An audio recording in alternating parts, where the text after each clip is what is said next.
इस एक्सप्रेशन को हम इनकम्प्लीट कंसीडर करेंगे क्योंकि इसमें आप देखेंगे कि ये ग्रेडियंट ऑफ टी आर मौजूद है।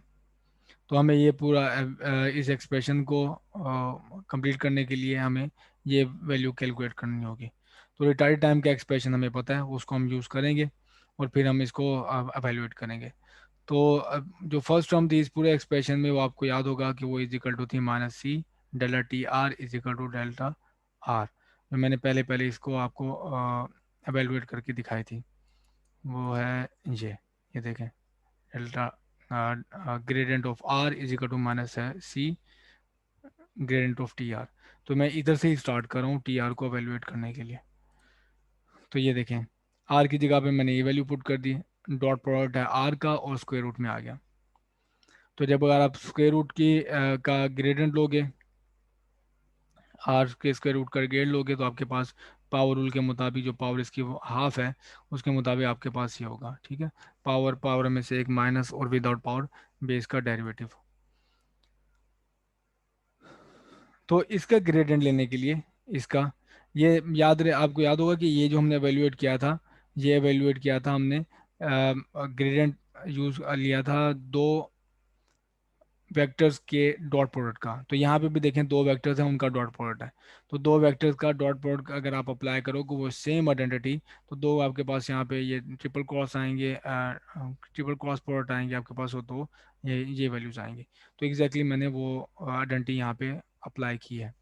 ठीक है, तो R cross del cross R plus R cross del cross R, देखिए बिल्कुल दोनों सेम है। और तीसरी टर्म ये देखें ये भी दोनों सेम है, R dot del R plus R dot del R. तो ये भी आपके पास दो और ये भी दो, तो इन दोनों को ऐड करोगे तो ये टू कैंसिल आउट हो जाएगा यहाँ से। तो ये देखें इसको मैंने यहाँ पे कैंसिल आउट कर दिया है क्योंकि दो मरतबा दोनों टर्म दो दो मरतबा पेयर हो रही थी। तो अब अगर आप बात करें जो इनकी टर्म बाय टर्म इनको एवेल्यूएट करने की, तो ये देखें ये जो टर्म है हमने किस तरह से एवेल्यूएट की थी कि हमने कहा था कि जो आर कैलीग्राफ आर डिपेंड करता है उसका एक्सप्रेशन है आर माइनस डब्ल्यू, तो आर माइनस डब्ल्यू आ गया था हमारे पास। और फिर इसका जब आप एवेल्यूएट करोगे आर डॉट डेल आर के और इसको, तो ये हमने टर्म वैसे भी कैलकुलेट की हुई है, ये टर्म हमने सेकंड टर्म में कैलकुलेट की थी। मैं आपको शो कर दूं ये।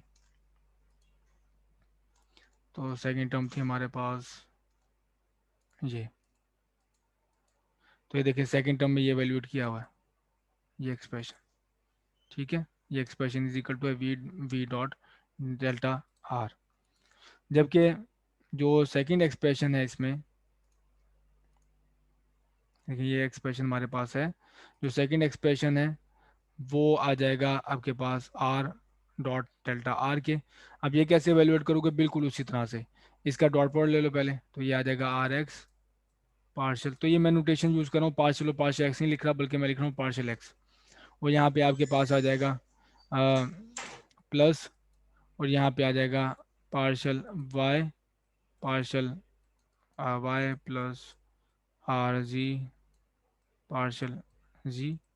तो ये डॉट प्रोडक्ट आ गया, और इसकी जगह पे ये आ जाएगा एक्स आई प्लस वाई जे प्लस जी के। ठीक है, तो वन बाय वन अगर आप डेरिवेटिव लोगे पार्शियल और पार्शियल एक्स, तो आप यहाँ पे देखो ये यहाँ से वन हो जाएगा, ये यहाँ से वन आ जाएगा, और ये यहाँ से वन आ जाएगा, और कॉरस्पॉन्डिंगली आई जे के आ जाएंगे आपके पास, ये बन जाएगा पूरा आर वेक्टर। ये हमने पहले एवेल्यूएट किया हुआ जो मैंने आपको शो कर दिया। अच्छा, ये जो सेकंड टर्म है इसमें ये वाली, ये भी हमने एवेल्यूएट की हुई है। इसमें ये जो खासतौर ये वाली टर्म है, ठीक है, ये भी मैंने ये जो टर्म है फोर्थ टर्म है हमारे पास जो मैंने एवेल्यूएट की हुई है। तो उसमें हम आप जाके देख सकते हो curl of R is equal to V cross delta T R है हमारे पास। ठीक है, आपने वो क्या करना है क्रॉस प्रोडक्ट में लिख लेंगे, बाद में आप उसके चेन रूल अप्लाई कर देंगे उसमें, और चेन रूल में आप जो टर्म्स को आइडेंटिफाई कर लोगे कि ये क्रॉस प्रोडक्ट है बेसिकली। तो इन दोनों एक्सप्रेशंस को आप पुट करें इसी में, तो ये था हमारे पास ये, तो इसकी जगह पे देखें ये आ गया। और दूसरा हमारे पास एक्सप्रेशन है ये वाला, और ये किस में आर के साथ है calligraphic R, calligraphic R cross B cross delta R. फिर दोबारा ये जो ट्रिपल क्रॉस प्रोडक्ट था, इसको मैंने ये फार्मूला यूज़ करते हुए B A C minus C A B वाला फार्मूला यूज़ करते हुए अप्लाई करूँगा यहाँ पे। तो मैं हमें ये बताते हैं यहाँ पे पहले बी, उसके बाद ए डॉट सी, तो ए डॉट सी, ठीक है। और फिर उसके बाद क्या है, सी ए डॉट बी, तो आर हमारे पास ए है और बी हमारे पास बी है। ये यहाँ पे आ गया हमारे पास दो एक्सप्रेशंस। तो यहाँ से आप क्लियरली देख सकते हो कि ये और ये कैंसिल आउट हो जाएंगे, जबकि ये सर्वाइव करेगा, ये टर्म भी सर्वाइव करेगी। और इस टर्म को थोड़ा सा, ये is equal to minus C delta T R के इक्वल है, तो टी आर वाई टर्म इकट्ठा कर लो और आपके पास ये देखें ये आ जाएगा। तो gradient of T R is equal to minus R over R C minus R dot B. तो मैंने यहाँ पे ग्रेडियंट कैलकुलेट कर लिया। अब आप इसको दोबारा पोटेंशियल के ग्रेडियंट में पुट करोगे, ये देखिए यहाँ पे टी आर था, ग्रेडियंट ऑफ टी आर था, तो यहाँ पे मैंने पुट कर दी उसकी वैल्यू। और इसको थोड़ा सा आप रीअरेंज करोगे, यानी कि इसको पूरी इसी इक्वेशन के साथ मल्टीप्लाई कर दो आप, ठीक है, पूरी इक्वेशन के साथ मल्टीप्लाई कर दो और कॉमन ले लो आप, मल्टीप्लाई कर दो, डिवाइड कर दो। तो ये देखिए डिवीजन में इसकी पावर इंक्रीज हो गई है, एक आर स्क्वायर था क्यूब बन गया। और यहाँ पे इसकी वेलोसिटी के साथ पावर नहीं था टर्म, तो ये टर्म आ गई R C minus R dot V, और इधर इस टर्म के साथ जाती रही है ये। तो ये रहा मेरे पास पोटेंशियल का ग्रेडियंट। जिस तरह हमने इस पे टाइम स्पेंड किया है कि ग्रेडियंट ऑफ पोटेंशियल ने एवेलुएट किया और उसमें कई सारे जो मैनिपुलेशन आई है मैथमेटिकली, तो इसमें भी आप देखोगे कि पार्शियल ए और पार्शियल टी भी आप इस तरह से एवेलुएट कर सकते हो। और कई सारे जो रिजल्ट्स हैं जो हमारी कैलकुलेशन में हमने देखे हैं, वो आप इन कैलकुलेशन में भी यूज़ कर सकते हो, ठीक है। तो ये कैलकुलेशन करने के बाद ये भी आप आसानी से परफॉर्म कर सकते हो, इसका रिजल्ट आएगा जो कि ग्रिफिथ की बेसिकली प्रॉब्लम है 10.17, 1/4 pi epsilon naught Q C R C minus R dot B. यानी कि बिल्कुल ये जो टर्म है, ये हमारे पास टर्म आ गई, ये देखें ये टर्म सेम। और बाकी ये ब्रैकेट्स में ये टर्म है ये R C minus R dot B, कुछ सिमिलर है कुछ हमारे पास सिमिलर नहीं है। तो जब आपने पोटेंशियल का ग्रेडियंट और आपने ये कैलकुलेट कर लिया, पोटेंशियल का स्केलर पोटेंशियल ग्रेडियंट और टाइम डेरिवेटिव वेक्टर पोटेंशियल, तो आपको याद होगा कि इलेक्ट्रिक फील्ड के इक्वल टू होती है, जिसको हम एवेल्यूएट करें, minus delta V minus partial A over partial T, ठीक है। अब इन दोनों को मैंने माइनस कॉमन लेके दोनों को सम करना है मैंने, तो मैं यही कर रहा हूँ कि दोनों दोनों को मैं सम कर रहा हूँ यहाँ पे माइनस कॉमन लेके। तो दो में देखो आप क्यू सी और फोर पाइप सोनार, जैसे कि मैंने बताया दोनों में सेम है, यहाँ पे भी क्यूब है और यहाँ पे भी आप देखें क्यूब है हमारे पास, तो ये तो सेम आ गया। अब जो अंदर की जो टर्म्स हैं उनको मैंने ऐड करना है। तो आप यहाँ पे देख लें, ये वाली टर्म हमारे पास, और ये देखें ये वाली यहाँ पे जो टर्म आएगी ये वाली, ये दोनों सेम है, लेकिन एक प्लस के साथ है दूसरा नेगेटिव के साथ, तो ये टर्म तो हमारे पास जाती रहेगी, ठीक है।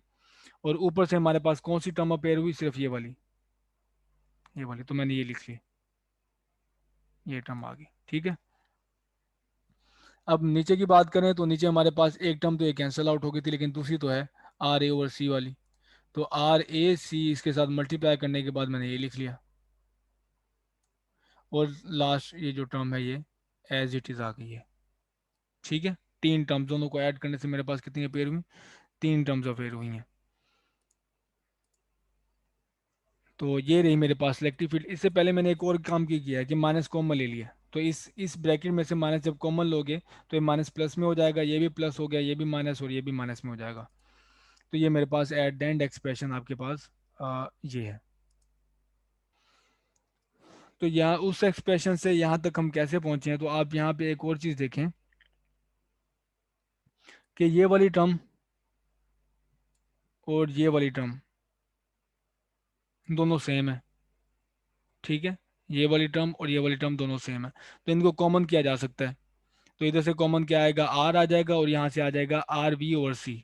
देखिए आर सी और ये वी है, तो इसको मैंने इकट्ठा कर लिया। और जो दूसरी टर्म है हमारे पास आर डॉट ए, और ये वाली जो टर्म बची थी ये वाली, इसको मैंने इकट्ठा करके लिख लिया। तो ये आपके पास एक्सप्रेशन आएगा ये, ठीक है। C square minus V square ये कॉमन आ गया, R minus R C over C into V. और आर डॉट ए हमारे पास ये देखिए आर डॉट ए और ये आर डॉट ए दोनों में कॉमन है, ये कॉमन आ जाएगा, साथ इसके ये आर है और ये दूसरा आर वी ओवर सी है। तो ये टर्म आ गई आर ए ओवर सी। तो ये कॉमन लिया है, एक में मेरे पास सी स्क्वायर माइनस वी स्क्वायर आ गया और दूसरे का कॉमन था आर डॉट ए। ठीक है, दोनों में सेम देखें मल्टीप्लाई हो रहा है R minus R V over C, और यहाँ पे भी R minus R V over C, और ये एज इट इज, ये बेसिकली वहाँ पे हमारे पास सेकंड टर्म है। तो अब एक और चीज़ आप आइडेंटिफाई करते हैं, मैं यहाँ पे सिर्फ लूंगा सी का एलसीएम लूंगा मैं इस पूरे एक्सप्रेशन में। ठीक है, इस पूरे एक्सप्रेशन में सी का एलसीएम लूंगा, कि सी को मल्टीप्लाई कर दूंगा, ये बन जाएगा सी आर। ठीक है, C R vector minus R V आ जाएगा, C R vector minus V V vector. ठीक है, आर के साथ, और आर मैंने यहाँ पे कॉमन ले लिया है, देखें देखिए मैं इसको अलग से लिखता हूँ आपको, ये था C R vector minus R V, ये बन गया था। ठीक है, डिवाइड बाय सी। तो अब मैंने ये किया है कि आर वेक्टर इसमें से कॉमन अगर ले लूँ मैं, R vector sorry R magnitude में कॉमन ले लूँ, आर और सी बन जाएगा, और यहाँ पे अंदर ब्रैकेट में क्या बनेगा, आर हेड बच जाएगा यूनिट वेक्टर माइनस वी, ये बच जाएगा। तो ये देखें यही किया, C R unit vector minus V, इधर भी बिल्कुल यही किया, आर और सी, आर की magnitude divide by C common ले लियो तो आपके पास ये बच जाएगा। वो इधर मैंने आर की मैग्नीट्यूड, आर वेक्टर यहाँ पे कॉमन लिया, इस केस में आप देखें आर वेक्टर कॉमन लिया।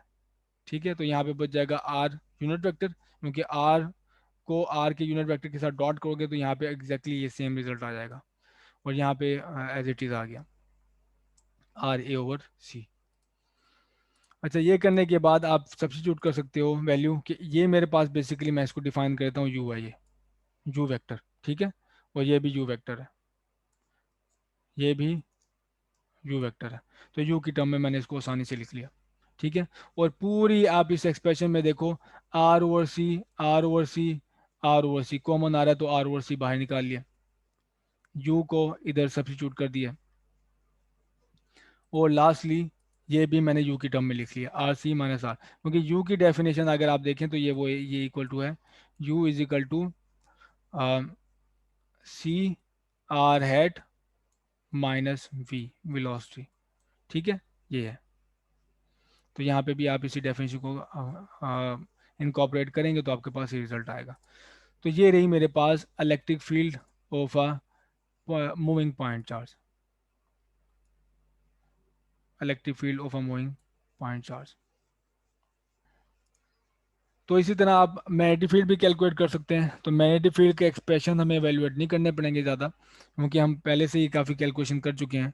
तो आपको वेक्टर पोटेंशियल का इसमें कर लेना होता है। तो वेक्टर पोटेंशियल का अगर आप की डेफिनेशन देखें इन टर्म्स ऑफ पोटेंशियल, तो वो इक्वल टू होता है velocity potential divide by C square. तो यहाँ पे दो टर्म्स हैं, एक स्केलर है और दूसरी हमारे पास वेक्टर है। तो इसके लिए आप इलेक्ट्रोडायनेमिक्स की आइडेंटिटी यूज़ करोगे तो ये आएगा 1/c², ऑब्वियसली कॉम वो है कांस्टेंट है, वो बाहर आ जाएगा, v into curl of velocity minus v, ये v वेलोसिटी है, curl of gradient of potential. ठीक है, कैपिटल V यहाँ पे पोटेंशियल है। तो आप यहाँ पे से भी आइडेंटिफाई कर सकते हैं कि यहाँ पे कर्ल स्केलर का नहीं होता। ठीक है, कर्ल स्केलर का नहीं होता हमारे पास, और ग्रेडियंट भी आपके पास वेक्टर का नहीं होता। तो स्केलर ग्रेडियंट अप्लाई करने के लिए इसको स्केलर होना जरूरी है, तो ये पोटेंशियल है हमारे पास। कई सारे फैक्टर हमने ऑलरेडी कैलकुलेट किए हुए हैं। तो ये आपके पास वो फोर्थ टर्म थी गालबन, या मेरे ख्याल में थर्ड टर्म थी, कर्ल ऑफ वी हमने कैलकुलेट किया था minus A cos gradient of T are. ठीक है, ये टर्म हमने पहले से एवेल्यूएट की हुई है, और जबकि हमें पता है कि टी आर किसके इक्वल है, gradient of T R is equal to minus R, ये भी हमने कैलकुलेट किया हुआ minus R over R C minus R dot V. इन दोनों एक्सप्रेशन को आप इस एक्सप्रेशन में दोबारा पुट करोगे तो आपके पास ये आ जाएगा।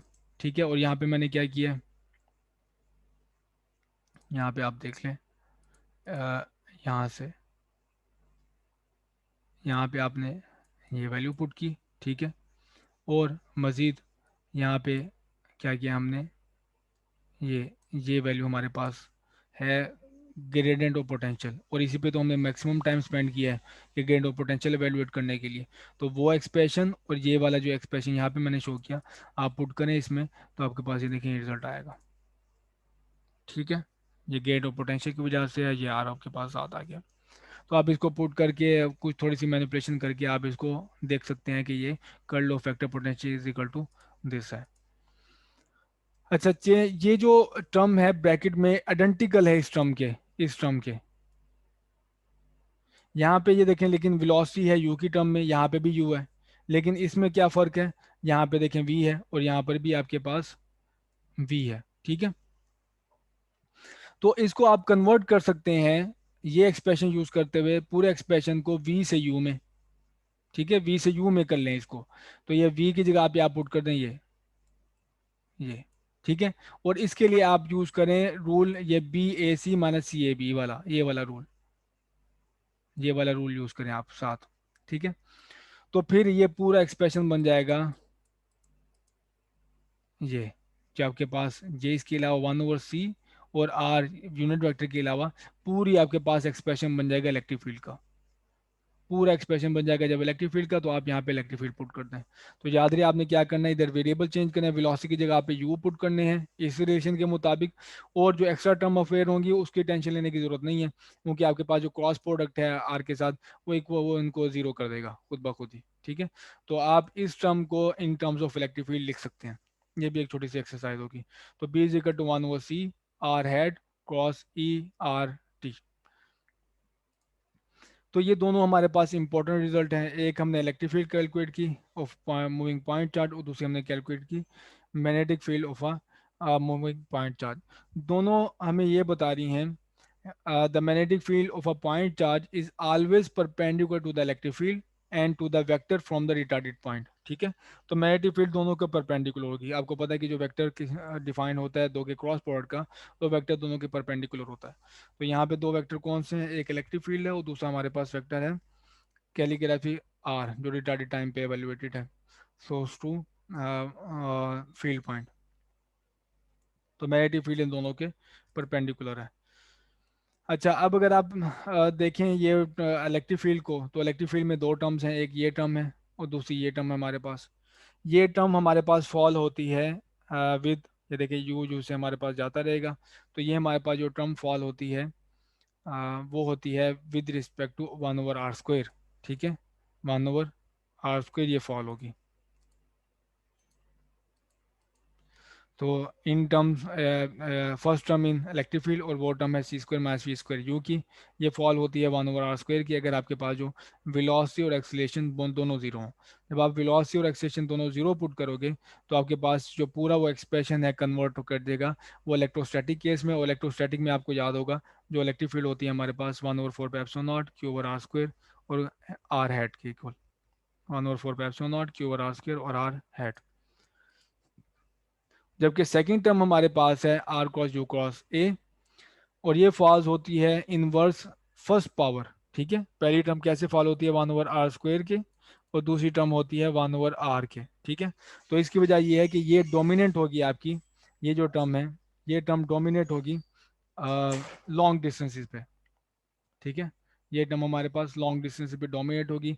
तभी जब आप रिटार्डेड ये रेडिएशन डिस्कस करेंगे और डायपोल की वजह से वगैरह वगैरह, तो आप देखो ये जो उसमें चीज़ टर्म कंट्रीब्यूट करती है लॉन्ग डिस्टेंसेस पे, वो ये एक्सीलेशन वाली टर्म कंट्रीब्यूट करती है, ठीक है। तो इलेक्ट्रोडायनेमिक्स जब हमने स्टार्ट की थी तो हमने कहा था कि आपके पास अगर आप गिवन चार्ज डिस्ट्रीब्यूशन चार्ज के लिए एक टेस्ट चार्ज पे फोर्स क्या लगती है वो लिख लें तो हमारे पास इलेक्ट्रोडायनेमिक्स की जॉब जो है वो कंप्लीट हो जाती है। तो फोर्स लिखने के लिए आपको इलेक्ट्रिक फील्ड चाहिए होती है, ठीक। तो अगर आप आपके पास इस केस में हमें इलेक्ट्रोस्टैटिक केस में तो सिर्फ इलेक्ट्रिक फील्ड चाहिए होती है, लेकिन मैग्नेटिक फील्ड अगर आपके पास हो स्टेडी करंट डिस्ट्रीब्यूशन हो तो फिर हमारे पास मैग्नेटिक फील्ड की वजह से भी फोर्स अपेयर होती है। तो उससे जो हम चीज़ डिफाइन करते हैं वो लॉरेंस फोर्स है।